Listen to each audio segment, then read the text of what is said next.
Hi, good afternoon, everyone. Welcome to She Talks. It's me, your host, Dania Hussain, for She Talks today. She Talks is a powerful platform which celebrates voices, journeys, and inspiring stories of women which are unheard. So today with us we have Miss Rikaza Shakeer. She is a interior design strategist and also a business expansion coach, and she has her own firm which is registered in the UAE by the name of House of Treasure LLC.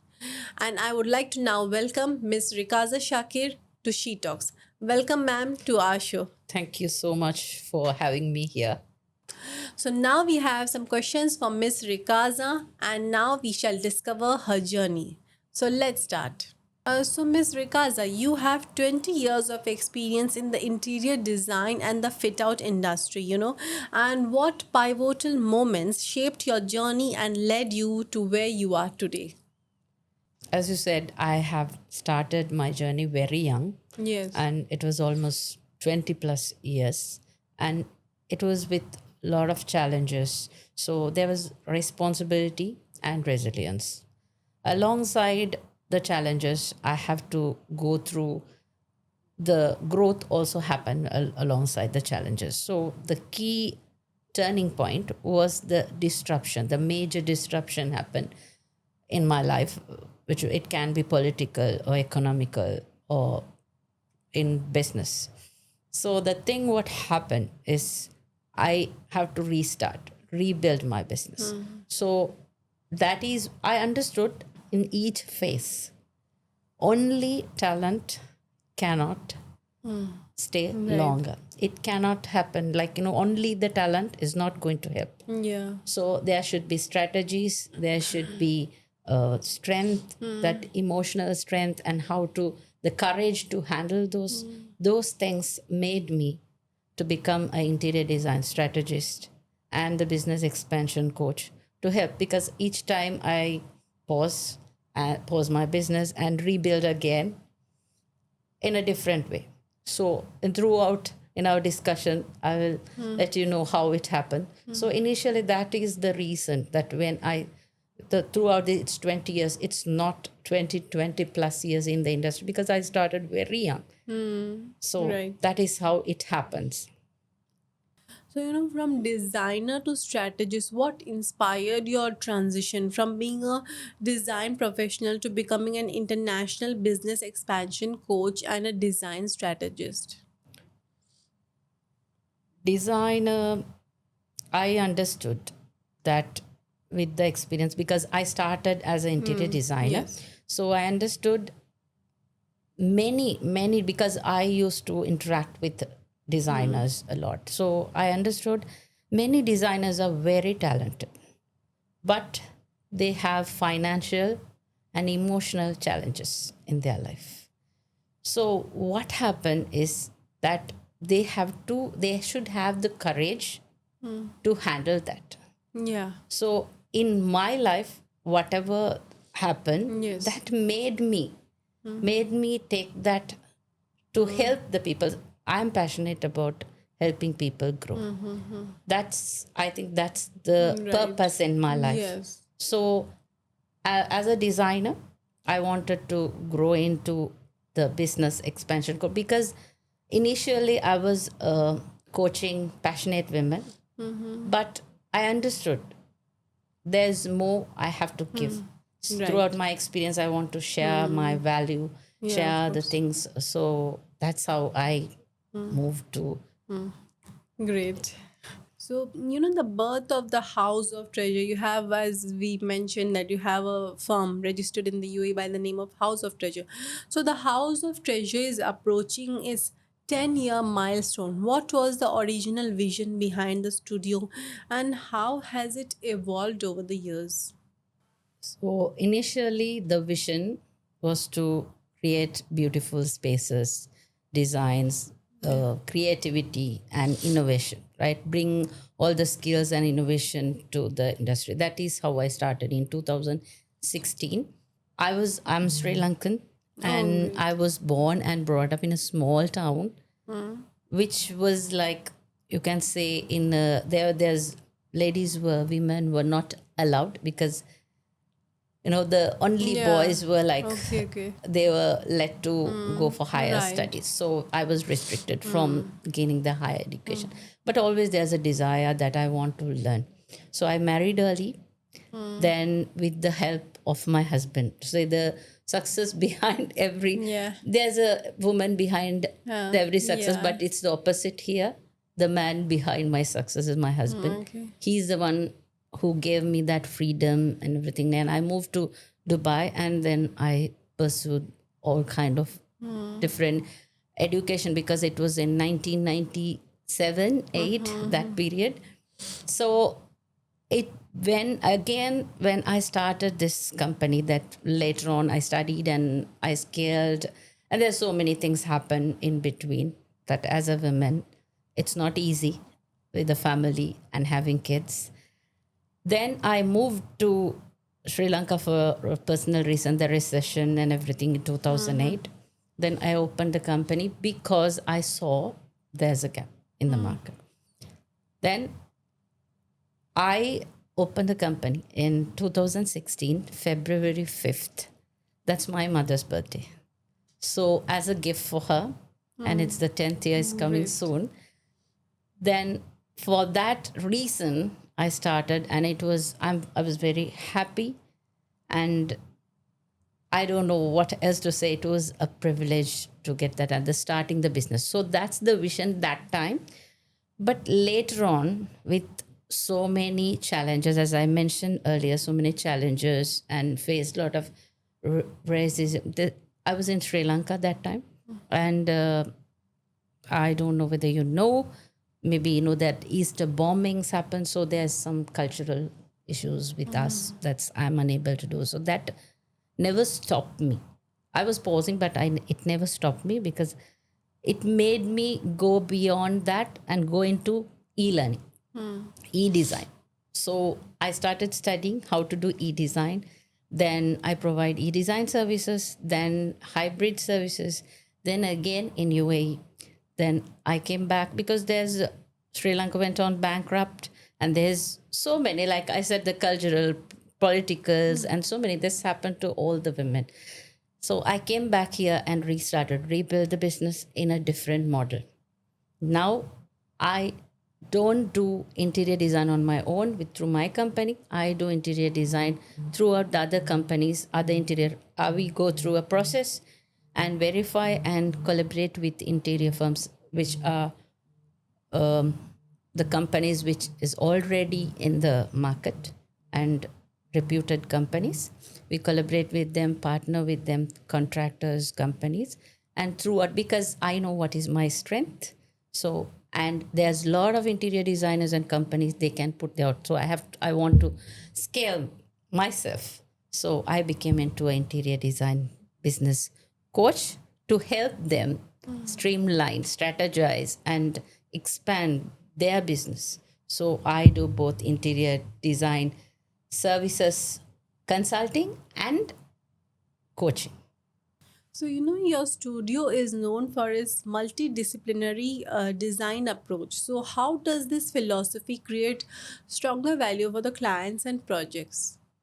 Multidisciplinary in the sense, it's like few Yeah. minutes before I Yes. explain, it is not only I am doing the design, it's like it's most stronger when you are together, like you know the stories, right?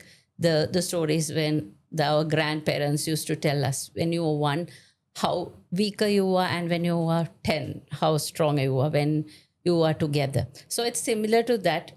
Only if I am doing interior design services, I will be have like capacity this much only, because even though I have the skills, I'm unable to do it. So we as a team, like we collaborate with others. So like we have interior designers, interior design firms, fit out, joinery, contractors, and vendors together.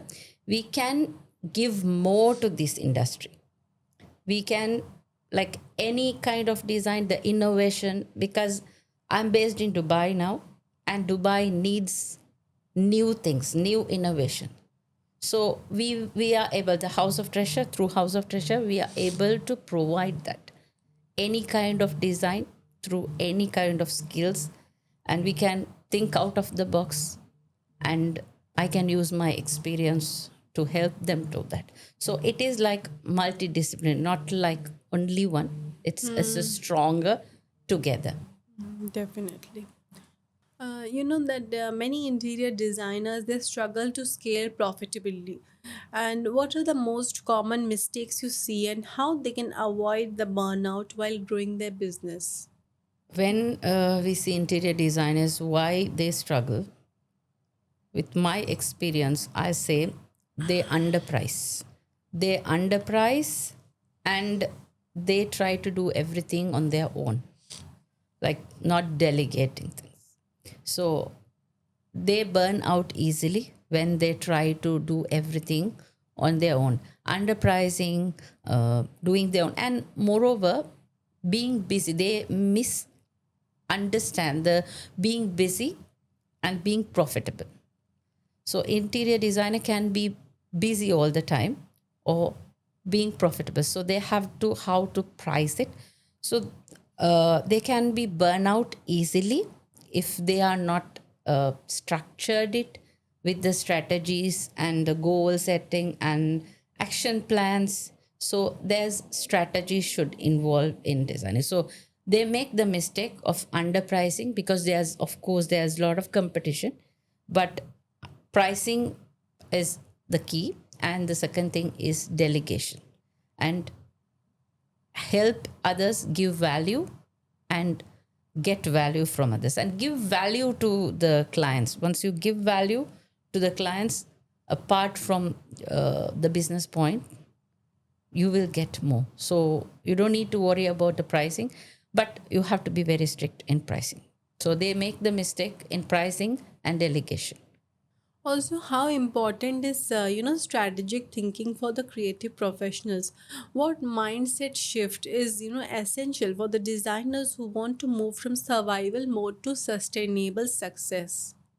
Designers should stop thinking business are threats to creativity. Actually, business will flourish the creativity. It's my advice for them, learn the business early, because how you do business, it you will get the freedom to expand, freedom to do more creative work. So it's the mindset shift. They have to move from employee to employer. It's just being a designer is something that you work like employee. Being a business owner, learning about business and being a business owner is something that you are leader. So you have to shift from being an employee to employer or a designer to become a leader. So that mindset, so that creativity will flourish through that. So, through your coaching brand, what transformation do you enjoy the most? Like witnessing in designers and fit out business owners. Interior designers and the business owners, when they stop undercharging and streamline their process and system through system, and there's a centralized system. So if they when they streamline and they get the freedom of finance and emotional and without sacrificing their family time, when they are enjoying what they earn, and when I get that comments from their families that maybe the partners, it can be husband or it can be wife, the partners are with the family because they get the family time because of streamlining and processing all those stuff, the structured plan. That is the satisfaction I get, and that is it. That is the reason, the purpose behind this coaching and mentoring. That is the satisfaction I get through this. So, as an international business expansion coach, what should design entrepreneurs consider before entering new markets or scaling globally? Before they enter into the global market, they should know their numbers, their Right. strategies. They have to do research. Yes. And if they don't know the numbers and their numbers and the strategies and cultural things, because there's a lot of things affect the business, the cultural uh, market, the cultural market, competition research, all that have to be done. And without that internal stability in them, it's not the global expansion, it's the decline in the business, Okay. because the higher chance of losing whatever you have already. Yes. So they need that research, and they should, most the first thing, they should know their own numbers, and they should do the proper research and analyze the market.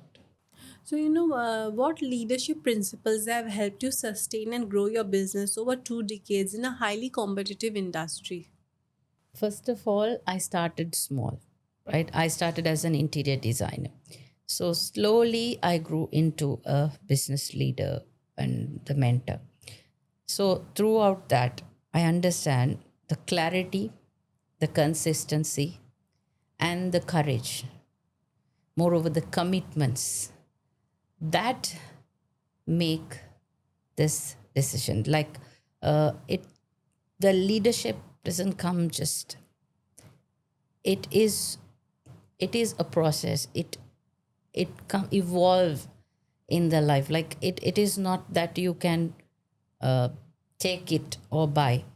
It has to come through experience and how you face the, moreover the courage to take those decisions and prioritize, and being clear on the visions, to say I'm a visualizer. I visualize things, and I create vision boards. And it was like what is happening now, this podcast. Also, it's like it was in my vision board around 2013, which was Yes. say one of the goals. So I'm Yeah. a goal setter.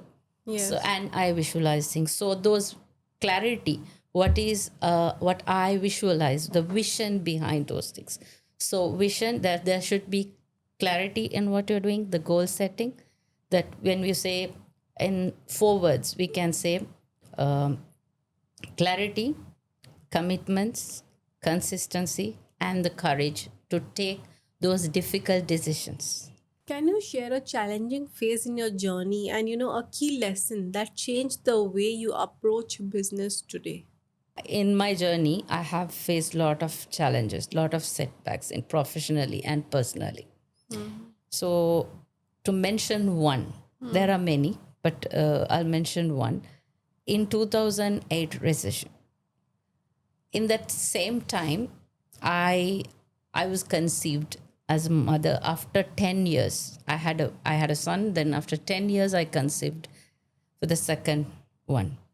So I was working for a firm, which was all my, which a dream, it was a goal. So I was working, but in that position I have to balance now to take this, because it's a challenging interior design work, is not easy, it's a challenging work. So I want to have keep the baby or job. So I had to go for that difficult decision. So the moment I was confirmed I was pregnant, I quit the job. Then there's a lot of challenges, and I moved back. As I said, I moved back for some period to my home country. And again, there's so many things, and I was paused for my Yes. profession. And then I started the business, right? When I started the business in 2006, I was with 3 kids. The small youngest one was like 1 year. Okay. So Yeah. rebuilding, it's the resilience. That resilience comes through challenges and how you take those decisions. It is that is one of the setback which I mentioned, but I understand these are the strength of mine, and this is what made me who I am, to made me understand who I am. So for the women, I said, don't stop. You can pause, but restart in a new way. So I rebuilt it in a different way. And I was keep learning. So that made me learn more, not only one thing, not only interior design. So lot of other things I learned, how to do marketing, how to do sales, how to do this helped me grow. So Yeah. setbacks are not to put you down, Yeah, yeah, yeah. it's to make you stronger. Definitely. As a woman leading in design and business strategy, what advice would you give to the women who want to build authority and influence in this industry? Don't wait for validation. Right. You don't need the permission. Yes. You need the courage and set the in the specifically in this industry. Yeah, I'll yeah. say this: start early, start learn the business, start early and draw the boundary. Draw the boundary earlier, Yes. so and position yourself. This is people take advantage of you if you give that space to them. So learn that early and draw the boundary line and limit yourself from inside, but sky is the limit for doing. So whatever you like to do, the one thing I would say, whoever want to be in this industry, it's not just only the passion. There should be a purpose behind that, and the purpose and the passion should align with that for you to perform well. So whoever love this, they will stay for long. That so all those things should come in a combination to stay longer in this industry. Great. What's next for Rikaza Shakeer and the House of Treasure in the coming years? My aim is to create a global platform for in this industry Yes. to serve. There's I feel like I have gained a lot of experience. Now it's time to give for the industry. So as a business owner, I want to help the other interior designers and the joinery fit out firms. I want to help them. I want to help them to scale their business, connecting globally. So it's now I am focusing on Asia and Dubai, UAE, and the MENA region. But I want to expand globally, and similarly, I want to help the clients because I understand the clients, what is their scope, because that is one of my strength. So have to be accountable to give, because when you specifically in interior design industry we have specific challenges when we design. So I want to be partners, a strategic partner in this industry and expand it globally. Great, amazing. So, now one inspiration. If you had to define success in one sentence today, what would it be? Success should help you grow. It should be like a partner. Yeah. It's not, the success should not consume you.